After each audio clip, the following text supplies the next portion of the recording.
Hello, my friends. Evolutionary Energy Arts family checking up on some Earth changes. We see another round of damaging severe storms and flash flooding is going to strike the south through Thursday. As you see today, we're looking for strong storms over in Texas and also in Oklahoma. Tomorrow it's going to be heading towards Mississippi and Alabama and still in eastern Texas.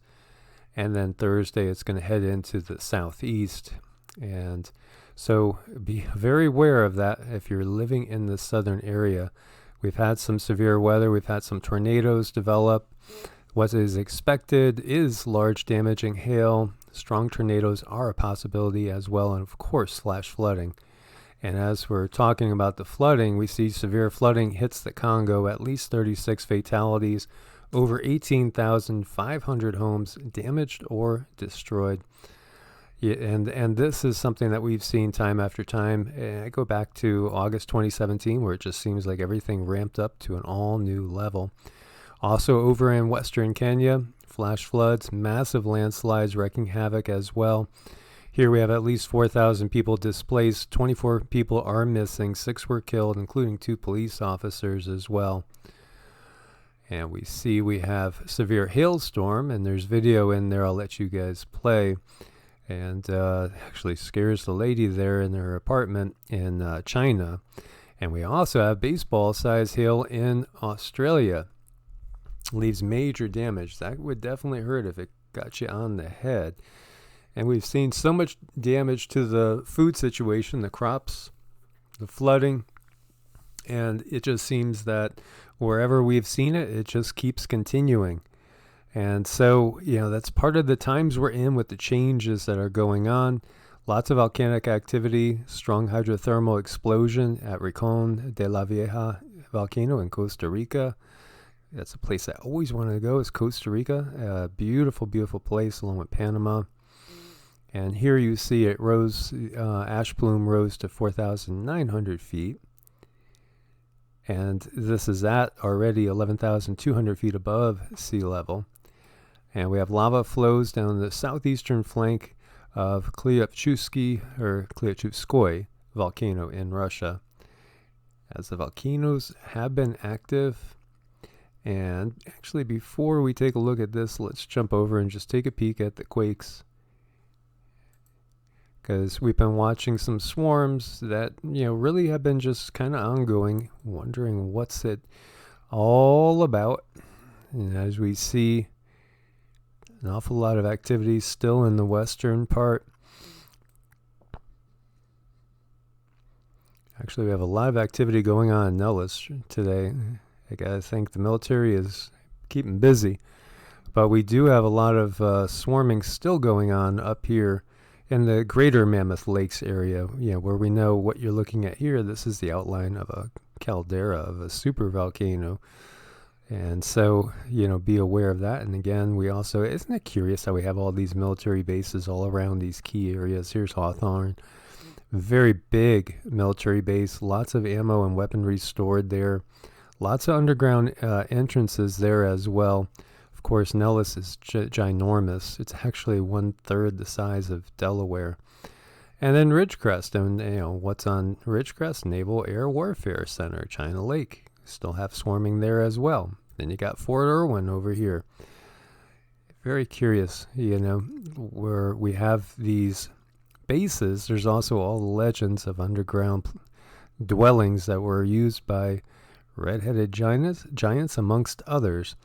And the geysers is swarming as well, as we see 27 quakes over in that area. And we still have some activity going on up in Idaho. And a little bit of sporadic around Salt Lake City as well. So jumping back over, we have a G1 minor geomagnetic storm in progress. Negative polarity, southern crown coronal hole extension has moved into geoeffective position, enhancing the solar wind environment.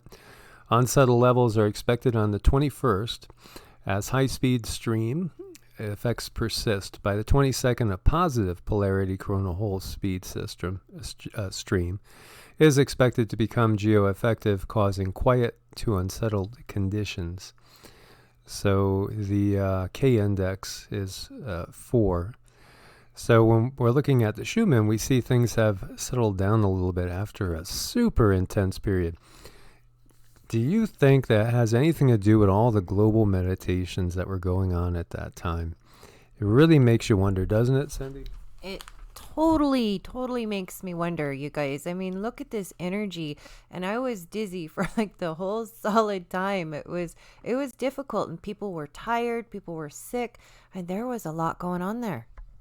Yeah, and I got hit with a lot of ascension symptoms just after I was telling some people, well, they haven't really been affecting me anymore, and then whack, and I do feel like in my case, I feel like my pineal is expanding again. A lot of pressure in the head, dull headache for days. But I know what this feels like because I've gone through it before. And I can say that my perceptive abilities are picking up, as like the other day when I was in the bathroom, I saw what looked to be a woman going down the hall. And so I quickly yelled out to Cindy, "Did you just walk by?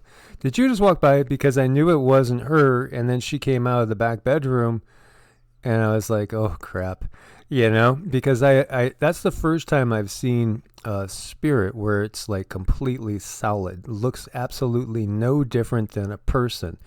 I mean, usually when I've seen them before, they're more like see-through, they're energetic, they're outlines of people. Not like that. This was just completely solid looking. Well, that's exactly what they look like for me. I mean, there's like no difference between you sitting here and a dead person sitting here when you see the full 3D. And I think a lot of people's perceptions are going to be opening up. Yeah, and I think, we did a little cleansing ceremony on the property, and last night slept like a baby. Because, some entities are drawn to people that have very bright lights. And if you're practicing QiGong, if you're doing a lot of meditation, consciously building up your life force, and also, quickening your vibrations, you'll basically attract a lot of entities. They'll just want to come to you because they'll think, well, in the human cases, discarnate humans, they'll think they could communicate with you, and most of them are just dying for an opportunity to talk to somebody that's alive. But then you also have the other stuff that's out there too. And so last night we did that, and it was a real peaceful night. It was so peaceful. Oh my gosh, it was slept like the dead, no pun intended. And unfortunately, we had bird deaths exploding across the world. So the question is it EMF radiation? And of course, FIVEG, as we know, there's so many questions with that. And we know that the powers that be would take bird deaths. They would take all sorts of nasty things in their mind as a consequence of moving forward and progressing technologically. And it's just sad because we have to get in contact with the earth more. We have to start to understand that we are in a symbiotic relationship with the earth. We can be something that's beneficial to the earth, as you have a microbiome with tons of bacteria living inside you. Most of it is beneficial for you. In fact, you couldn't be alive if you didn't have your microbiome. You would not be alive. Yet some of it is not benevolent and is malignant. And same thing with viruses, which of course we see, what happens around the land with that as well.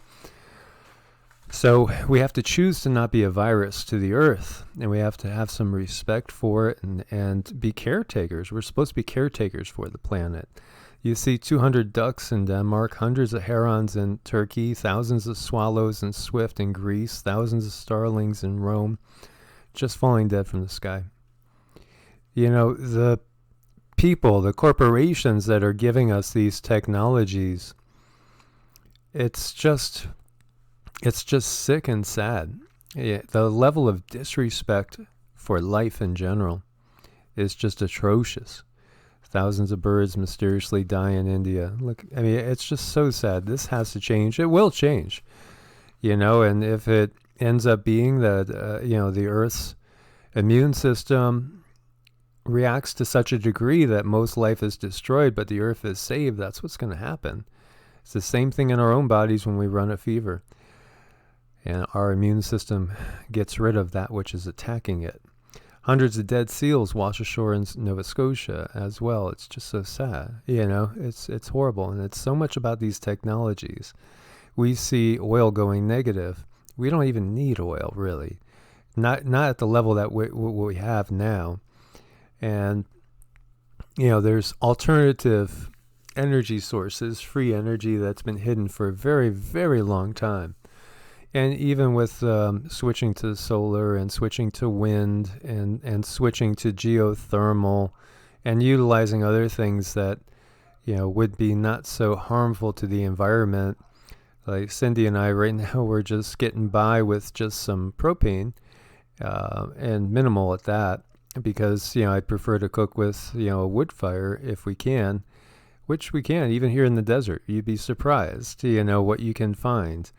And scrounge up. And then we have solar. And, we've been getting by with just that. And we don't have I've only spent basically, we have a 100-watt panel that came with the camper. And that's all we've used to this point, just 100 watts. It's kept the lights on in the camper.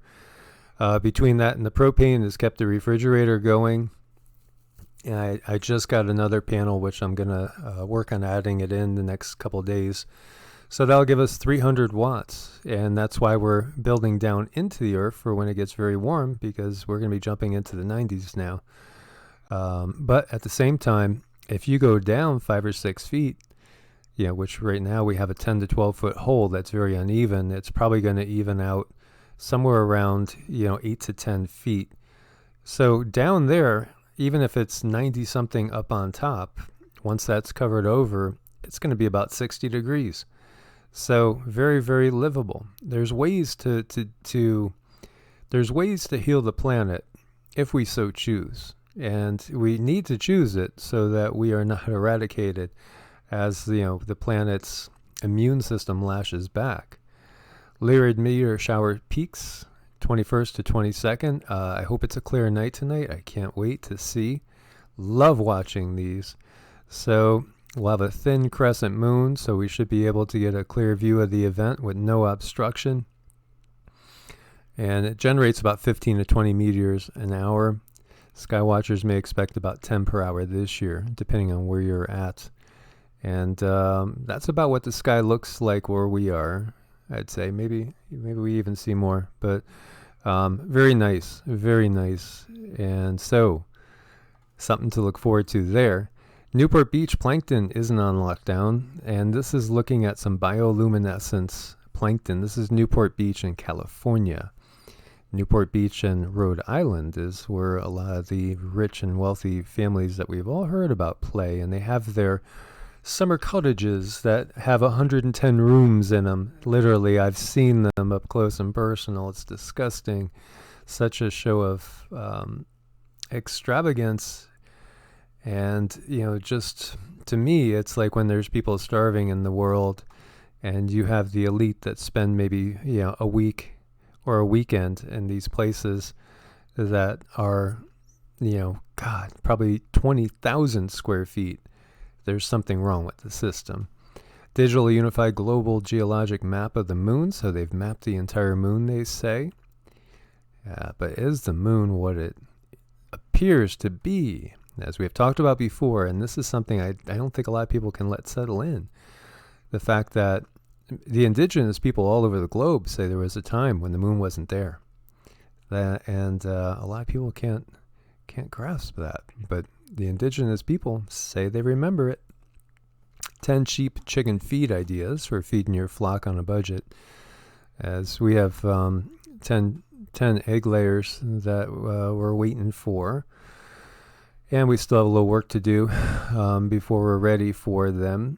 So you can let your chickens go free range, depending on where you're at as well, and watch out for predators from above. Sprouted seeds or fodder. And of course, sprouted seeds are loaded with nutrition. Loaded. We got to get our butt in gear with that. We have so much transplanting to do right now.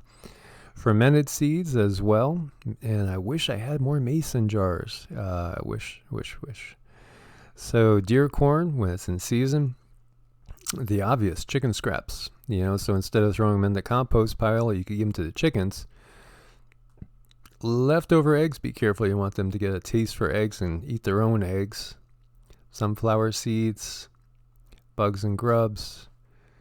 And you could allow them to get to the compost pile and graze if they so choose. And then obviously you could use the chicken poop for the compost.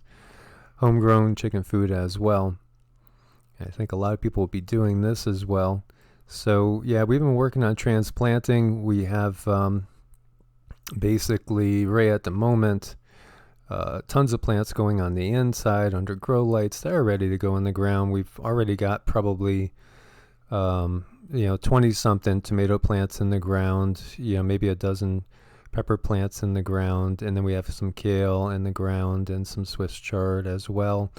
And today, later on this afternoon, we'll be putting in a bunch more. And so that'll fill up that one bed, which is about 8 by 24. And so that will be filled. And we have another area kind of started. Just have to finish that. Have to get more soil and peat moss for that as well. Because, you definitely need topsoil here in the desert.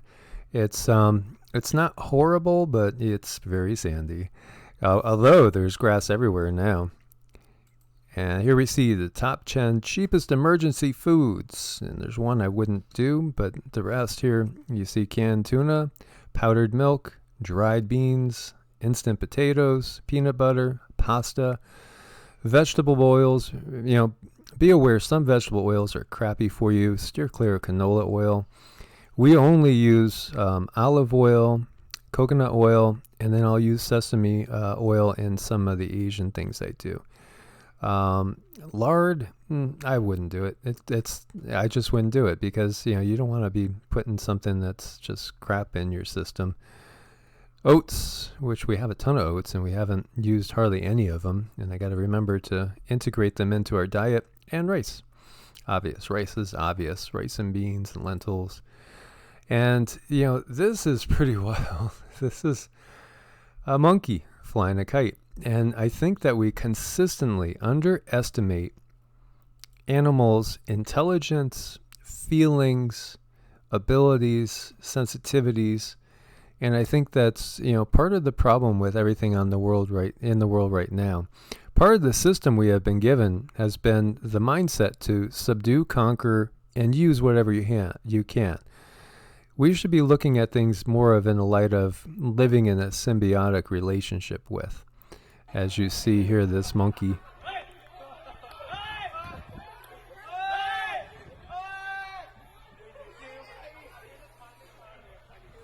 Reeling in that kite. He had to go check it out. So I guess somebody had a kite flying. The monkey went up there and said, I want it. It looks fun.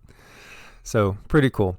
As always, my friends, thank you for your support on Ko-Fi and Patreon. Without your support, we couldn't do it. And as always, God bless and namaste. Namaste.